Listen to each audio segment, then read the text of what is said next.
নমস্কার বন্ধুরা, আগামীকাল 1লা ডিসেম্বর মোক্ষদা একাদশী তিথি এবং এই দিনটাকে গীতা জয়ন্তী রূপেও পালন করা হয়। কারণ মনে করা হয় যে এই দিন থেকে শ্রীকৃষ্ণ কুরুক্ষেত্র ধর্মক্ষেত্রে বসে অর্জুনকে গীতা শুনিয়েছিলেন, এই দিনই শুরু করেছিলেন গীতার জন্মতিথি। ওই জন্য এই দিনটাকে গীতা জয়ন্তী বলা হয়।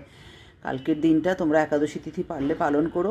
যদি কিছুই সম্ভব না হয় তাহলে মহামন্ত্র, হরিনাম, হরে কৃষ্ণ মহামন্ত্র যতটা পারবে বেশি বেশি করে জপ করবে, আর গোপালের সেবা করবে, শ্রীকৃষ্ণের সেবা করবে, আর নিরামিষ আহার কম করে গ্রহণ করো। কালকে আমিষ আহারটা বর্জন করো।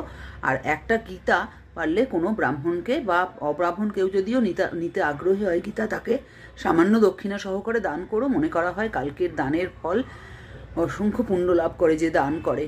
এইভাবে তোমরা কালকের দিনটা পালন করো। যারা এখনও সাবস্ক্রাইব করোনি প্লিজ তারা সাবস্ক্রাইব করে আমার সঙ্গে থেকো, আর যারা সাবস্ক্রাইব করেছো তাদের অসংখ্য ধন্যবাদ। লাইক করো, একটা লাইক দিও, আর শেয়ার করো। সকলে ভালো থেকো। কালকের দিনটা সকলে খুব ভালো করে মহামন্ত্র বেশি বেশি করে জপ করে, গীতার সামান্য অংশ হলেও পাঠ করে, শুদ্ধভাবে ঈশ্বরের চিন্তা করে কালকের দিনটা পালন করো, তার পুণ্য লাভ করো।